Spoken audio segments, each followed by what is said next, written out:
Good morning, students. Me myself, Dr. Kumar Karthik, Assistant Professor, Department of History, PNB College, Bhagalpur. Today, I am going to explain the Second Opium War of 1856 to 1860 between China and Western countries. Yesterday, some students asked me about the introduction of the Second Opium War. Dear friends, as you know, not only the introductions but each and every point related to the Second Opium War, related to the causes of the Second Opium War is important. Whenever you write down the answers, you have to concentrate yourself and try to deal each and every point carefully and sincerely. Students, हर एक point important है, ना कि सिर्फ introduction ही महत्वपूर्ण है। ये आपको ध्यान रखना होगा। जब कभी भी आप किसी क्वेश्चन को डील करते हैं, तो इंट्रोडक्शन के साथ साथ बाकी पॉइंट भी इंपॉर्टेंस रखते हैं और उनका भी महत्व है। आज मैं आपको सेकेंड ओपियम वार के विषय में बताना चाहता हूं कि किन कारणों से सेकेंड ओपियम वार चीन और पाश्चात्य देशों के बीच में हुआ। डियर स्टूडेंट्स, जब हम इसके इंट्रोडक्शन की बात करेंगे तो हम उन तीन संधियों की चर्चा अवश्य करेंगे, जो तीन संधियां फर्स्ट ओपियम वार के बाद हुई थी, जिसमें कि फर्स्ट था Treaty of Nanking, signed after the First Opium War between England and China in August 1842, and second one is Treaty of Wanghia, signed after the First Opium War between America and China in July 1844, and third one is Treaty of Waiampoa, signed between France and China in October 1844। इन तीनों संधियों के बारे में हमें कुछ न कुछ संक्षिप्त टिप्पणी करनी होगी इंट्रोडक्शंस में। और dear students, as you know, the treaty of Wanghia was related to the extra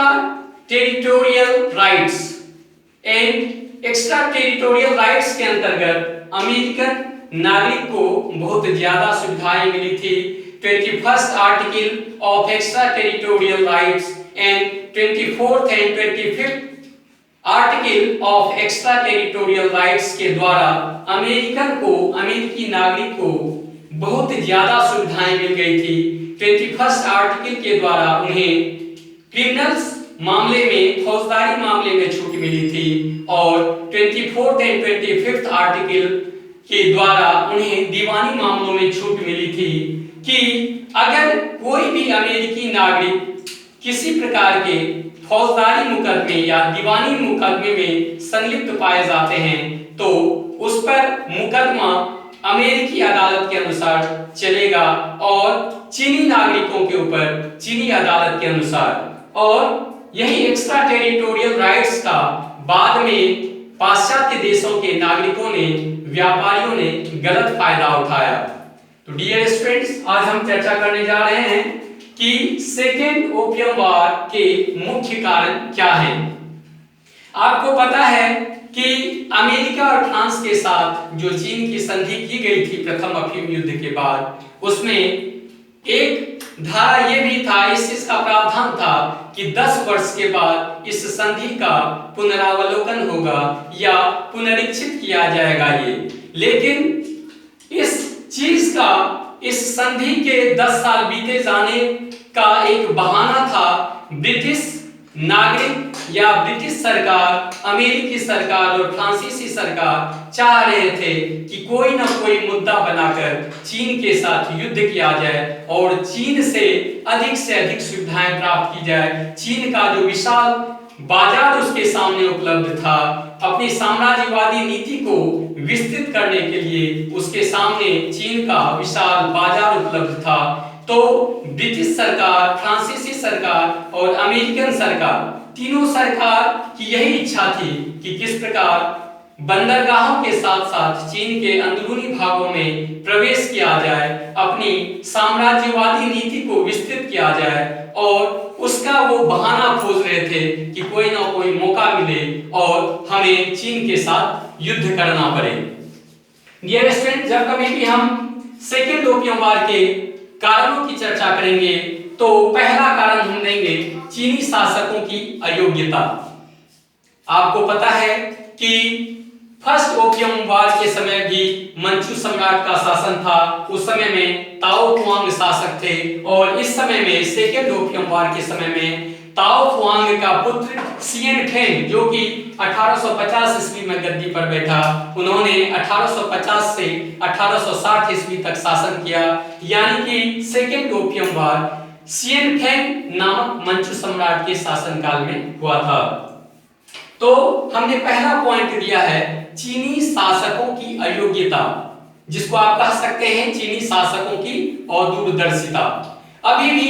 चीनी सम्राट, चीन के जो मंचू सम्राट थे सियन फेंग, उनके मन में यही परिकल्पना घूम रही थी कि चीन का विशाल साम्राज्य स्वर्गिक साम्राज्य है, स्वर्ग के समान है, और हम यहाँ पर देवता के समान है, और हमारा जो स्वर्ग के समान विशाल साम्राज्य है यह किसी भी देश से बहुत ज्यादा ऊपर है, और वो इस भावना से ग्रस्त होकर के दूसरे देशों के नागरिकों को, पाश्चात्य देश के व्यापारियों को हीन भावना से, हीन दृष्टि से देखते थे, और अभी भी उन्हें अपने अलौकिक शक्ति पर गर्व था, मिथ्याभिमान था, और उनके मन में ये होते रहता था कि वो कभी भी विदेशी व्यापारियों पर नियंत्रण कर सकते हैं, उन पर कंट्रोल कर सकते हैं।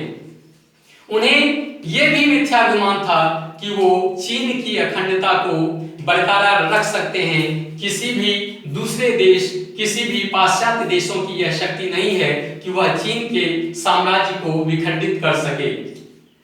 तो पहला पॉइंट हमने देखा कि चीनी शासकों की अयोग्यता और अदूरदर्शिता ने सेकेंड ओपियम वार को जन्म दिया। दूसरा पॉइंट हम देखते हैं जनता में असंतोष। मंचू सम्राट असमर्थ था,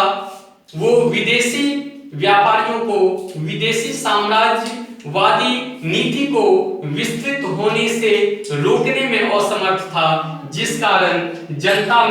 जनता के साथ जो अधिकारीगण संलिप्त थे वो सभी भ्रष्टाचार में लिप्त पाए गए। जितने भी मंचू शासक के अधिकारीगण थे वे सभी भ्रष्टाचार में लिप्त थे, जनता के शोषण करने में लिप्त थे, और जिस कारण जनता के बीच में बेकारी की समस्या और बेरोजगारी की समस्या पैदा हुई, और जनता के मन में अभी भी प्रथम अफीम युद्ध के बाद जो नानकिंग की संधि की गई थी उसे वो अपमानजनक मानते थे, और उनके मन में, चीन के जनता के मन में विदेशी लोगों के प्रति, विदेशी व्यापारियों के प्रति घृणा का भाव था, और धीरे धीरे यही घृणा का भाव उनके मन में मंचू सम्राट के प्रति भी हो गया कि जब तक मंचू सम्राट है तब तक विदेशी साम्राज्यवादी नीति को विस्तृत होने से नहीं रोका जा सकता है। इसलिए चीनी जनता में असंतोष था, और वो किसी भी षड्यंत्र के सहारे या किसी भी विद्रोह के द्वारा मंचू सम्राट को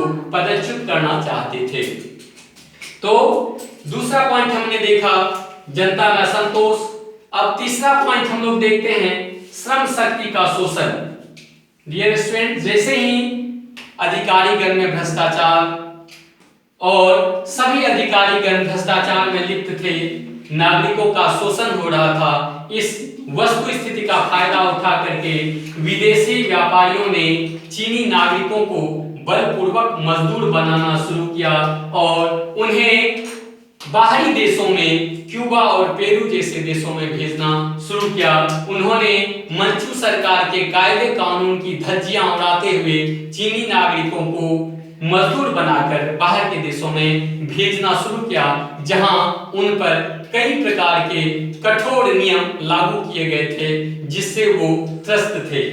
तो तीसरा पॉइंट हमने देखा श्रम शक्ति का शोषण। उसके बाद हम देखते हैं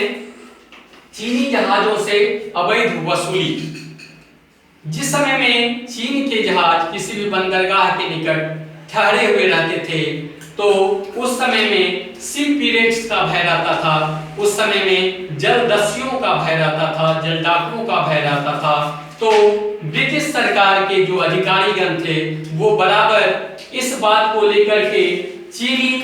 जहाजों से अवैध वसूली करते थे कि या तो आप मुझे टैक्स दें, नहीं तो सी पीरियड्स आपके जहाजों को लूट लेगा। तो सी पीरियड से रक्षा करने के नाम पर चीनी जहाजों से अवैध वसूली की जाती थी ब्रिटिश सरकार के अधिकारियों द्वारा। तो चीनी जहाजों से अवैध वसूली जो है वो है चौथा पॉइंट। तो पहला पॉइंट हमने देखा चीनी शासकों की अयोग्यता, दूसरा पॉइंट हमने देखा जनता में असंतोष, तीसरा पॉइंट हमने देखा श्रम शक्ति का शोषण, चौथा पॉइंट हमने देखा चीनी जहाजों से अवैध वसूली। अब हम देखते हैं पांचवा पॉइंट, व्यापारिक सुविधाओं के विस्तार का लोभ। डियर स्टूडेंट्स, इस पॉइंट को अगर देखा जाए गौर से तो यही सबसे ज्यादा इंपॉर्टेंट पॉइंट है कि व्यापारिक सुविधाओं के विस्तार का लोभ, या उसे आप कह सकते हैं कि संधियों की पुनरावृत्ति का प्रश्न। चाहे ब्रिटिश सरकार हो, चाहे फ्रांसीसी सरकार हो, चाहे अमेरिकी सरकार हो, और इन सरकारों के अलावा जो बाकी देश के थे, चाहे वो पुर्तगाली हो, स्पेन के व्यापारी हो, सबके मन में ये भावना थी कि किस प्रकार से अपने व्यापार को विस्तृत किया जाए और चीन के अंदरूनी भागों में प्रवेश किया जाए। डियर स्टूडेंट, जैसा कि आपको पता है कि प्रथम अफीम युद्ध के बाद जो नानकिंग की संधि हुई थी उसके अनुसार ब्रिटिश व्यापारियों के साथ साथ बाकी देशों के व्यापारियों को भी केंटन,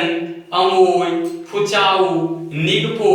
और संघाई के बंदरगाहों पर रहने और व्यापार करने की सुविधा मिली हुई थी। तो ये व्यापारी अब चाहते थे कि अभी हमें 5 बंदरगाहों पर अधिकार मिला है, हमें युद्ध करने का मौका मिले, उसके बाद हम लोग संधि के द्वारा और ज्यादा बंदरगाहों पर अपना अधिकार विस्तृत करेंगे, चीन के अंदरूनी भागों में प्रवेश करेंगे और अपने साम्राज्यवादी नीति को संतुष्ट करने के क्रम में उन्होंने युद्ध का बहाना खोजा। तो ये पांचवा पॉइंट है, व्यापारिक सुविधाओं के विस्तार का लोभ।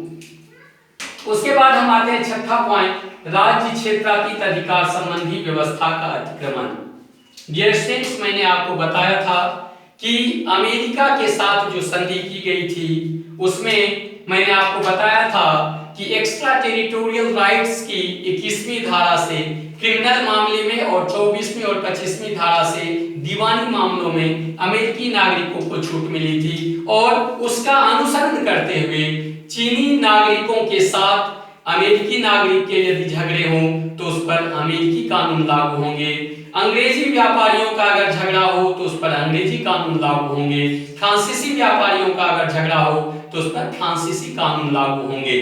इस प्रकार जो भी विदेशी पाश्चात्य देशों के जो भी व्यापारी थे उन पर अपने देशों के कानून लागू होते अगर वो किसी भी फौजदारी या दीवानी मामलों में संलिप्त पाए जाते। इस चीज का उन लोगों ने गलत ढंग से फायदा उठाया और वो मनमाना करने लगे। उन्हें चीनी प्रशासन का कोई भय नहीं था, उन्हें ये डर ही नहीं था कि अब हम अगर पकड़े जाते हैं, हम अगर फौजदारी मामले में या दीवानी मामले में किसी भी मामले में संलिप्त पाए जाते हैं तो उनके मन में ये भय नहीं था कि हमें चीनी प्रशासन के द्वारा कैद करके चीनी अदालत में दंड दिया जाएगा, क्योंकि उन्हें पता था कि अब हमारे ऊपर हमारे देश का कानून लागू होगा, और इस चीज का उन लोगों ने गलत फायदा उठाया। तो राज्य क्षेत्रातीत अधिकार संबंधी व्यवस्था का उन लोगों ने अतिक्रमण किया और व्यापारियों ने मनमाने ढंग से अपने व्यवहार को कार्य रूप दिया। उसके बाद हम आते हैं, सातवां पॉइंट है अफीम व्यापार का प्रश्न। डियर स्टूडेंट्स, आपको पता होगा कि अफीम की तस्करी के कारण ही प्रथम अफीम युद्ध का जन्म हुआ था।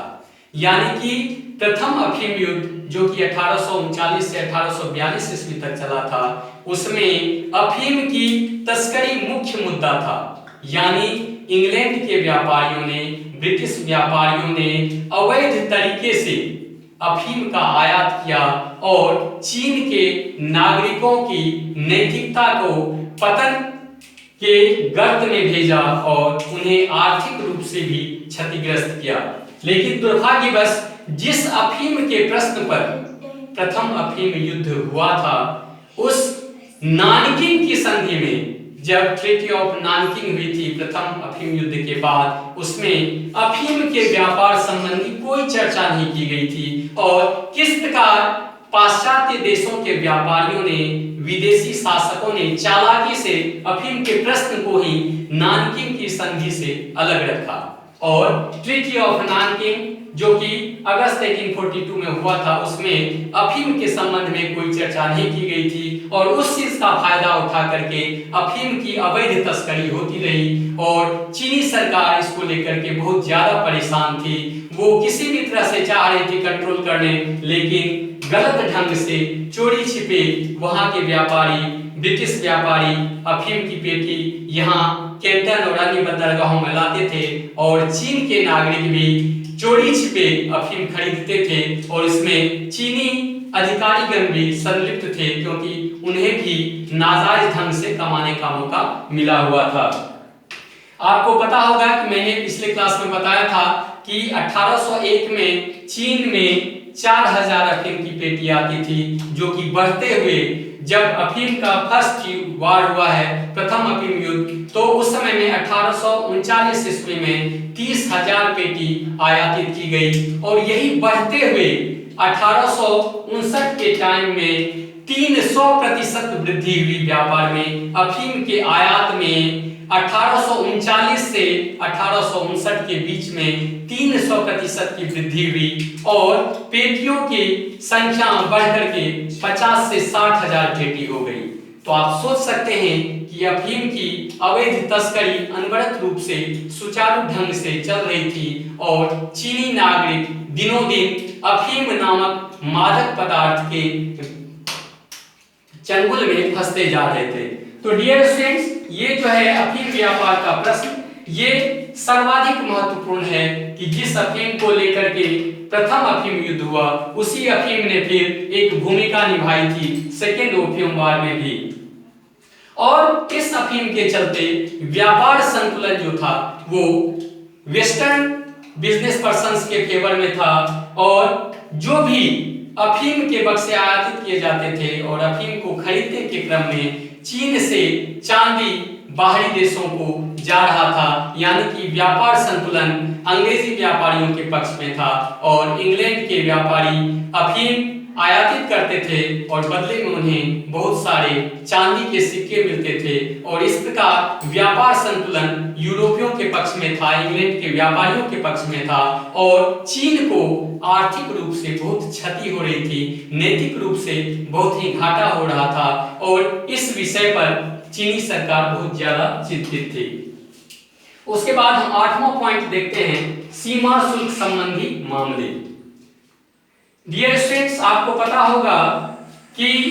फर्स्ट ओपियम वार के बाद ट्रीटी ऑफ नानकिंग होने के बाद 26 जून 1843 ईस्वी को नानकिंग डिक्लेरेशन के द्वारा मंचू सम्राट ने ऐसा प्रावधान किया कि आयात निर्यात पर जो शुल्क है वो 1930 तक वही शुल्क का रेट जो फिक्स किया गया वही 1930 ईस्वी तक कंटिन्यू रहेगा। यानी कि नानकिंग डिक्लेरेशन 26 जून 1843 ईस्वी को और उस डिक्लेरेशन का प्रभाव 1930 ईस्वी तक जारी रहेगा और आयात निर्यात के शुल्क पर कंट्रोल करने के लिए ताओ ताई नामक अधिकारी की नियुक्ति की गई थी, लेकिन फिर भी वहां भी भ्रष्टाचार व्याप्त था और इंग्लैंड के व्यापारियों ने, अमेरिकी व्यापारियों ने और फ्रांसीसी व्यापारियों ने उसका गलत फायदा उठाया और आयात निर्यात के शुल्क में भी धांधली की। उसके बाद 29 जून 1854 ईस्वी को इन तीनों देशों के साथ चीन का एक समझौता हुआ और सीमा शुल्क संबंधी विदेशी निरीक्षणालय, जबकि समझौता हुआ है 29 जून 1854 ईस्वी को इंग्लैंड, अमेरिका, फ्रांस और चीन के अधिकारियों में एक समझौता हुआ और सीमा शुल्क से संबंधित विदेशी निरीक्षणालय की स्थापना की गई और उसमें एक अधिकारी को नियुक्त किया गया, जिस अधिकारी का दायित्व था, जिस अधिकारी का कर्तव्य था कि वो आयात निर्यात के शुल्क को कंट्रोल करे, यानी कि उसमें अनियमितता नहीं हो। लेकिन इसमें भी चीनी सरकार पीछे हो गई, क्योंकि उस अधिकारी को सीमा शुल्क संबंधित विदेशी निरीक्षणालय के जो अधिकारी थे उसको नियुक्त करने का अधिकार इंग्लैंड, अमेरिका और फ्रांसीसी शासकों को था, ना कि चीनी शासक को। और इस कारण ही बात बात पर विवाद होती रहती थी। तो डियर स्टूडेंट्स, आपने देखा सेकेंड ओपियम वॉर के कॉजेज में पहला है चीनी शासकों की अयोग्यता, सेकेंड वन इज जनता में असंतोष, third one is Shram Shakti का शोषण, फोर्थ वन इज चीनी जहाजों से अवैध वसूली, फिफ्थ वन इज व्यापारिक सुविधाओं के विस्तार का लोभ या संधियों की पुनरावृत्ति का प्रश्न, सिक्स वन इज राज्य क्षेत्रातीत अधिकार संबंधी व्यवस्था का अतिक्रमण, सेवंथ वन इज अफीम व्यापार का प्रश्न एंड एट्थ वन इज सीमा शुल्क संबंधी मामले। नेक्स्ट वन जो लास्ट है वो है तात्कालिक कारण, सेकेंड ओपियम वॉर, जो कि 1856 से 1860 तक चला था। उसका तात्कालिक कारण क्या है? और तात्कालिक कारण में दो घटना है, एक है लोचा एरो जहाज की घटना, और जैसा कि आपको पता है कि केंटन के साथ साथ 5 बंदरगाहों पर जहाज रुके रहते थे। उस 5 बंदरगाहों में रहने और व्यापार करने की सुविधा मिली थी पाश्चात्य देशों के व्यापारियों को। तो लोचा एरो नामक एक जहाज केंटन के पास रुका हुआ था और उसमें जो लोचा एरो जहाज था उसका रजिस्ट्रेशन हांगकांग में हुआ था, रजिस्ट्रेशन उसका हांगकांग में हो चुका था। और डियर स्टूडेंट्स, आपको पता है कि फर्स्ट ओपियम वॉर के बाद हांगकांग पर ब्रिटिश आधिपत्य था, तो लोचा एरो जहाज जिसका की रजिस्ट्रेशन हांगकांग में था और उसका मालिक एक चीनी नागरिक था।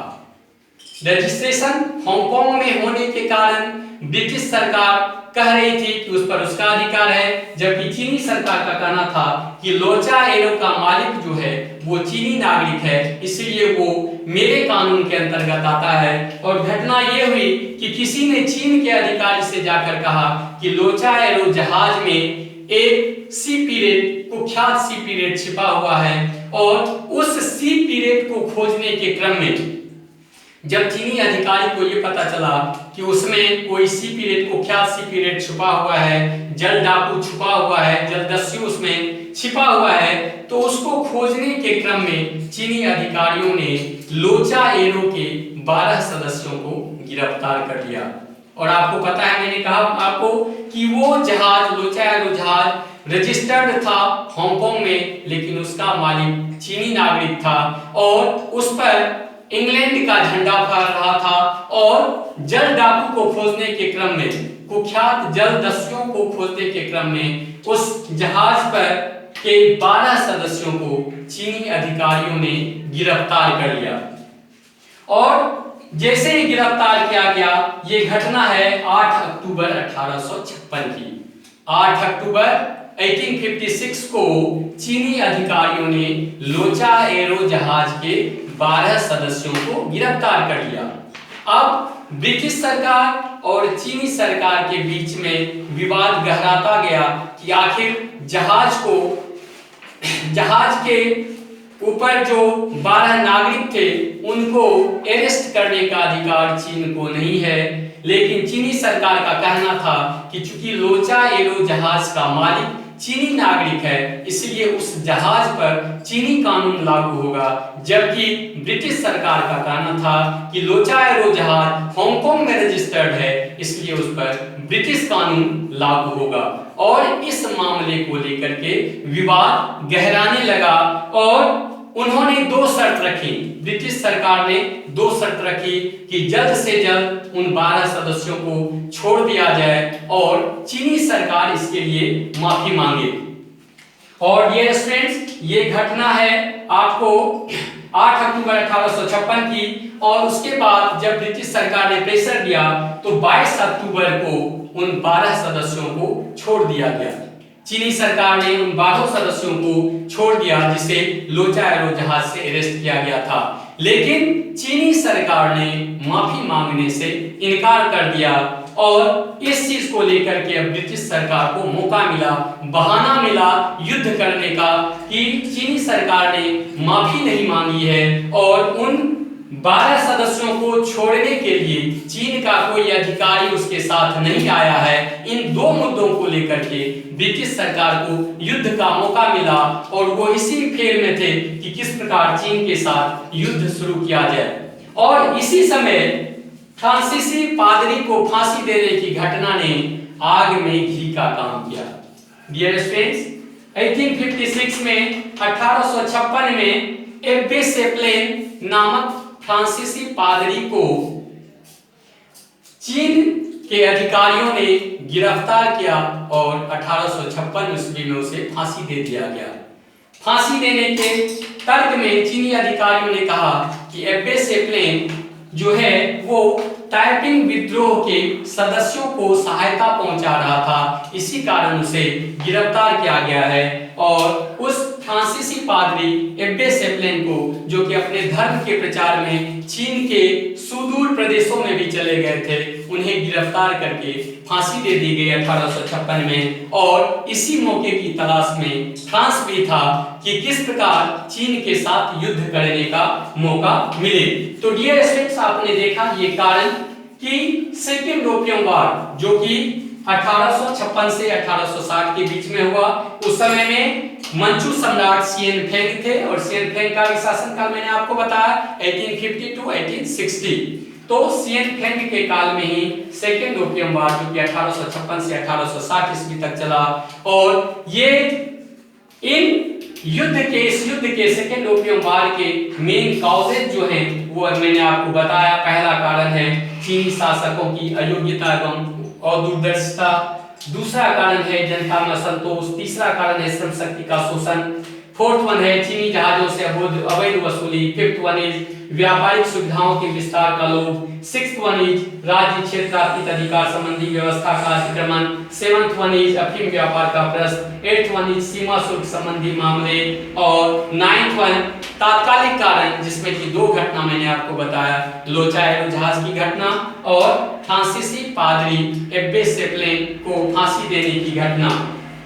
इसके बाद ब्रिटिश सरकार और फ्रांसीसी सरकार को चीन के साथ युद्ध करने का मौका मिला और इस युद्ध से अमेरिका और रूस उदासीन रहे, उन्होंने सेकेंड ओपियम वॉर में भाग नहीं लिया। और इस प्रकार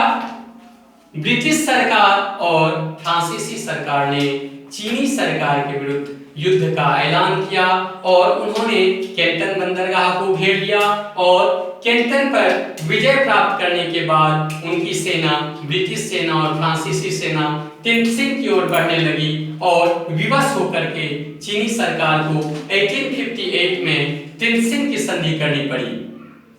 तिनसिन की संधि करने के बाद इस संधि को मंचू सम्राट ने या पीकिंग सरकार ने एक्सेप्ट नहीं किया, यानी कि पीकिंग सरकार ने जो कि 1858 में तिनसिन की संधि हुई थी उसे मानने से इनकार कर लिया। फलस्वरूप उसके परिणाम स्वरूप फिर से ब्रिटिश सैनिकों ने, फ्रांसीसी सैनिकों ने आक्रमण किया और वो आक्रमण करते हुए पीकिंग तक पहुंच गए। और पीकिंग तक पहुंचने के बाद जैसे ही उस सेनाओं के पीकिंग पहुंचने की खबर मिली, वैसे ही सिएन फेंग राजधानी छोड़ के भाग चला, राजधानी से बाहर निकल गए और ब्रिटिश सेना ने, फ्रांसीसी सेनाओं ने मिलकर के सिएन फेंग के महलों को भी नष्ट किया, सिएन फेंग के महलों को भी नुकसान पहुंचाया और उन्होंने पीकिंग पर कब्जा किया। इस स्थिति में विवश होकर के, जब स्थिति दुर्भाग्यपूर्ण थी, लाचारी थी और इस विवशता को देखते हुए 1860 ईस्वी में पीकिंग समझौता हुआ है, यानी कि पीकिंग समझौता जो कि 1860 में हुआ है, सिएन फेंग ने उस समझौते पर हस्ताक्षर किया। और उस समय में जबकि ब्रिटिश सेना और फ्रांसीसी सेनाओं ने पीकिंग पर आक्रमण किया, उस समय में सिएन फेंग निर्वासित हो गए थे, वहां से हट चुके थे, लेकिन ब्रिटिश सेना और फ्रांसीसी सेना ने सियन फेंग के महलों को भी नष्ट किया, उसे भी नुकसान पहुंचाया और अंततः पेकिंग समझौता 1860 ईस्वी में हुआ और इसके साथ ही सेकेंड ओपियम वॉर की समाप्ति हुई। तो डियर स्टूडेंट्स, आपको सेकेंड ओपियम वॉर के हर एक पॉइंट को डील करना है। इसमें सिर्फ इंट्रोडक्शन ही महत्वपूर्ण नहीं है, जैसा कि मैंने आपको कहा, कुछ स्टूडेंट्स का कहना था कि इंट्रोडक्शन किस प्रकार से लिखा जाए, तो इंट्रोडक्शंस तो इंपॉर्टेंट होते ही हैं, लेकिन हर एक पॉइंट जो कि रिलेटेड होते हैं किसी भी क्वेश्चन से। यहाँ अगर हम बात करें कि causes of second opium war, तो मेन क्वेश्चंस जो हैं कॉजेज में आपको मैंने बताया first one, second one, third one, total causes important है, लेकिन ऐसा नहीं है कि सिर्फ कॉजेज इंपॉर्टेंट है, इंट्रोडक्शन भूमिका नहीं निभाती है। तो इंट्रोडक्शंस के साथ साथ जो उसके कॉजेज हैं सभी महत्वपूर्ण हैं, each and every point is important. तो जब कभी भी आप आंसर लिखेंगे तो किसी भी पॉइंट को आप इग्नोर करके नहीं चल सकते हैं। ऐसा नहीं कि इस पॉइंट को डील करना छोड़ दें, वैसी बात नहीं होनी चाहिए। मैंने आपको बार बार कहा है कि not only introduction but each and every point is important whenever you deal your question. तो स्टूडेंट्स, जब कभी भी आप सेकेंड ओपियम वॉर के बारे में लिखेंगे तो इसके इंट्रोडक्शंस के बाद सियन फेंग का शासन था और जो ट्रीटी हुई थी उसके बाद ट्रीटी ऑफ नानकिंग मैंने आपको बताया था, signed after the first opium war between Britain and China. उसके बाद ट्रीटी ऑफ वांगिया, उसके बाद ट्रीटी ऑफ वायमपोआ। तो इन संधियों का जिक्र करते हुए आप जो मेन पॉइंट ले रहे हैं, पहला फर्स्ट वन था चीनी शासकों की अयोग्यता एवं दूरदर्शिता, यानी कि causes of second opium war का फर्स्ट पॉइंट वो है चीनी शासकों की अयोग्यता एवं दूरदर्शिता। सेकेंड वन इज जनता में असंतोष, third one is Shram Shakti का शोषण, फोर्थ वन इज चीनी जहाजों से अवैध वसूली, फिफ्थ वन इज व्यापारिक सुविधाओं के विस्तार का लोभ या संधियों की पुनरावृत्ति का प्रश्न, सिक्स्थ वन इज राज्य क्षेत्रातीत अधिकार संबंधी व्यवस्था का अतिक्रमण, सेवंथ वन इज अफीम व्यापार का प्रश्न, एट्थ वन इज सीमा शुल्क संबंधी मामले, नाइन्थ वन जो कि तात्कालिक कारण है, उसमें दो कारण है, लोचा एरो जहाज की घटना और फ्रांसीसी पादरी को फांसी। तो डियर स्टूडेंट्स, ये सब कारण हैं सेकेंड ओपियम वॉर के। तो आप जब कभी भी आंसर लिखेंगे तो हर एक पॉइंट को महत्व देते हुए आंसर को लिखेंगे और डील करेंगे। तो आज के लिए बस इतना ही। थैंक्स।